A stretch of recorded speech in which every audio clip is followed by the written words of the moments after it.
अस्सलाम वालेकुम पाकिस्तान। मेरा नाम है फ़राज़ अली ख़ान और आप देख रहे हैं वॉइस ऑफ पाकिस्तान। भारत का जंगी जुनून जो है उस ही को नहीं, सिर्फ उसके हमसायों को भी अब तंग करना शुरू कर रहा है। हम अगर ये समझते थे अब तक कि पाकिस्तान के साथ भारत का कोई मसला है, तो ऐसा नहीं है। Nepal, China, Bhutan, Sri Lanka, Bangladesh, you name it, और भारत के हर नेबरिंग हमसाया कंट्री जो है उसके साथ भारत को कोई ना कोई टेरिटोरियल इश्यूज़ हैं। भारत की अपनी अंदरूनी मुश्किलात कम ना थी कि भारत ने अपने लिए बॉर्डर्स पे भी सिचुएशन अब ख़राब कर लिया। हम इसी चीज़ के बारे में आज बात करेंगे और हम आपको कोशिश करेंगे बताएं कि ये चाइना और भारत का जो आपस में लद्दाख, सिक्किम, पैंगोंग लेक, ये सारी सिचुएशन क्या है और इसका आगे हल क्या होगा, या इसका अगर हल ना निकल सका डिप्लोमेटिकली तो फिर सिचुएशन कहाँ पे जाके एंड होगी। इसी के लिए आज हम लोगों ने अपने साथ दावत दी है। प्रोग्राम में एक्सपर्ट हैं और बहुत सारी चीज़ों पे इनकी नज़र है। जुल्करनैन शाह साहब हमारे साथ हैं और हमने उनसे रिक्वेस्ट की कि हमें टाइम निकाल के आप लोगों के लिए थोड़ा सा कुछ समझाएं कि चल क्या रहा है भारत के अंदर और भारत के बॉर्डर्स पे भी। अस्सलाम वालेकुम sir, welcome to the show वाइसलाम जी वाइसलाम। And thank you for taking out time for the audience for the show. Sir, सबसे पहले बताएं कि ये जो रिपोर्ट्स आना शुरू हो रही हैं सिक्किम से, लद्दाख से और पैंगोंग लेक, ये सारी सिचुएशन क्या अनफोल्ड हो रहा है? फराज साहब, मैं जब पुलवामा का अटैक हुआ था तो उस वक्त हिंदुस्तानी मीडिया देखता था, और अभी कोई 2-4 दिनों से इनका चाइनीज़ वाला देख। लेकिन अभी जो वो उस वक्त था ना कि सीमा के उस पार युद्ध की आवाज़ें, अब ज़रा वो ड्रम बीटिंग कम हो गई है।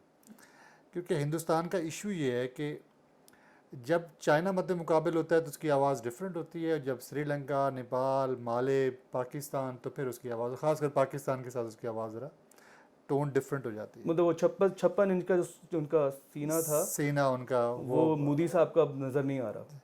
असल में हमें थोड़ा सा ना हिंदुस्तान का प्रॉब्लम समझना चाहिए, जो कि हम शायद समझने की कोशिश नहीं करते, या हम समझना नहीं चाहते। हिंदुस्तान का प्रॉब्लम यह है कि हिंदुस्तान बड़ा मुल्क होने के साथ साथ उसका जो मिलिट्री इंडस्ट्रियल कॉम्प्लेक्स है बहुत बड़ा हो गया।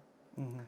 आप इससे अंदाज़ा लगाएं फराज साहब कि बजट है $60 billion plus per annum MIC का, और पिछले 10 सालों में कोई $100 बिलियन से ज़्यादा एक्सपोर्ट इंपोर्ट कर चुके हैं वेपन का। दुनिया की बड़ी लग्जरी मार्केट है वेपन के अंदर। बिल्कुल। हिंदुस्तान की फ़ौज ने पिछले कई सालों में समझ लिया कि जब तक वो अपने मजहबी शिद्दत पसंद गिरोह को सामने नहीं लाते और एक्सपेंशनिज़म के फार्मूले पे नहीं चलते, तब आगे इस बजट को लेके चलना और हिंदुस्तान की जनता को इस बात पे मुतमईन करना कि इतना बड़ा बजट हम किस लिए लगा रहे हैं, और सिर्फ पाकिस्तान का नारा लगा लगा लगा के पिछले 70 साल में उसको जस्टिफाई करना मुश्किल हो रहा था। कांग्रेस, बाकी लोग इस पर बहुत सवालात उठा रहे थे। बीजेपी की शक्ल में उनको एक अच्छा वेपन मिला, उन्होंने इसको यूटिलाइज़ किया और बीजेपी गवर्नमेंट में आ गई। बीजेपी का जो हिंदुत्व का नज़रिया था वो मिलिट्री इंडस्ट्रियल कॉम्प्लेक्स को बहुत सूट करता था। हिंदुस्तान की बदकिस्मती ये हुई कि उसकी फ़ौज के अंदर करप्शन की रूट्स इतनी गहरी हो गई, और इंटरनेशनल अंडरवर्ल्ड ने जो वेपन का बिज़नेस करते हैं, अब इस वक्त अगर आप पूरी ग्लोबल हम नज़र डालें तो US का जो एक्सपोर्ट बजट है इस वक्त वेपन की दुनिया में वो 24% शेयर है। रशिया का 19% है, और साथ सेंट्रल एशियन ले लेते 6% उनका है। तो यानी रशिया और अमेरिका जो है तकरीबन 50% ग्लोबल मार्केट करता है। इसी के साथ फिर यूरोप आ जाता है 16-17% के ऊपर। और इन सब का जो सबसे बड़ा इंपोर्टर है बायर जो है। वो हिंदुस्तान है। करेक्ट। इतनी बड़ी मार्केट है। इस मार्केट के अंदर अनिल अंबानी जैसे लोग जो मिडिल मैन का रोल प्ले करते हैं, और आपको याद होगा जब ये राफेल की डील हो रही थी तो उस डील के अंदर अनिल अंबानी की कंपनी RDL शामिल थी, बिल्कुल। जिसके ऊपर कांग्रेस ने और उन्होंने बहुत शोर मचाया कि ये तीस लोग हजार करोड़ का मेरे को प्रॉब्लम उनका उठा था, काफ़ी ज़्यादा सर, इशू। इस वक्त आप देखिए दुनिया भर में एयरक्राफ्ट की जो है पिछले 2 साल से गिरी है प्राइस। F-35 जैसे एयरक्राफ्ट $120 मिलियन का अब बाज़ार में बिक रहा है, और इसकी डील $120 मिलियन पे की है, जो कि अभी है 60-70 मिलियन के ऊपर है। तो एक बड़ा टीका हिंदुस्तानी मैशत को लगा, और जब ये बीजेपी की गवर्नमेंट जाएगी तो जो सबसे बड़ा स्कैंडल होगा वो अमित शाह का और अनिल अंबानी का होगा।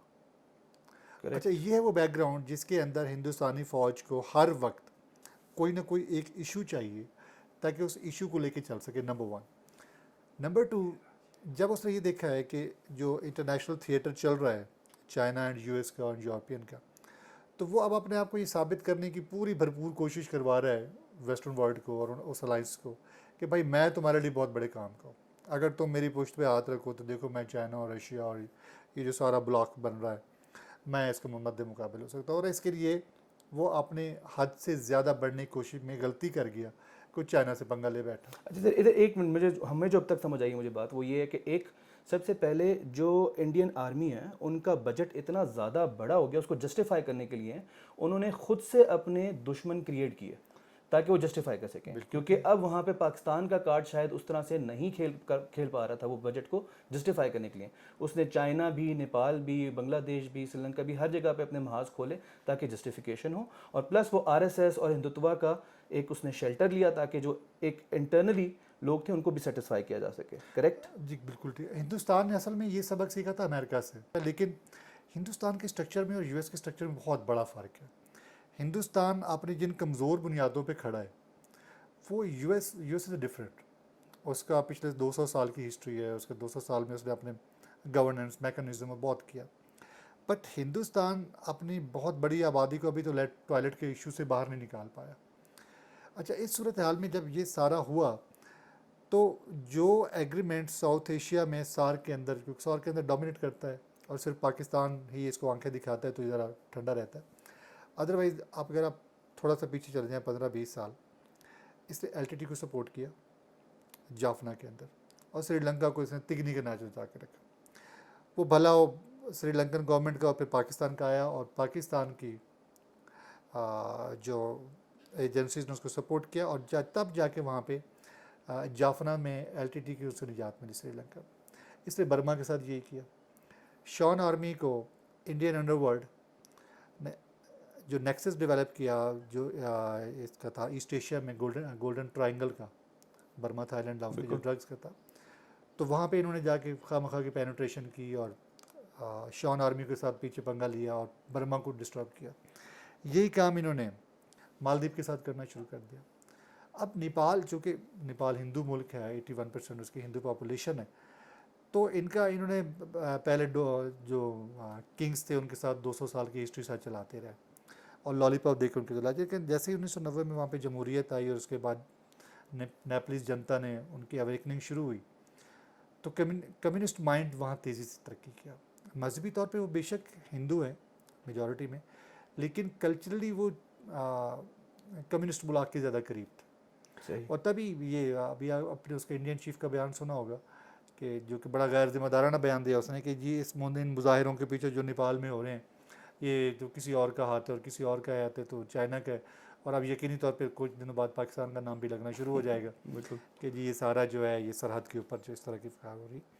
लेकिन बेसिकली अगर आप नेपाल के उस मुआहदे को देखें जो उनका 1816 में हुआ था, उसमें राइटफुली आप कोई भी थर्ड पार्टी बिठा लें हिंदुस्तान के ख़िलाफ़ फैसला जाएगा।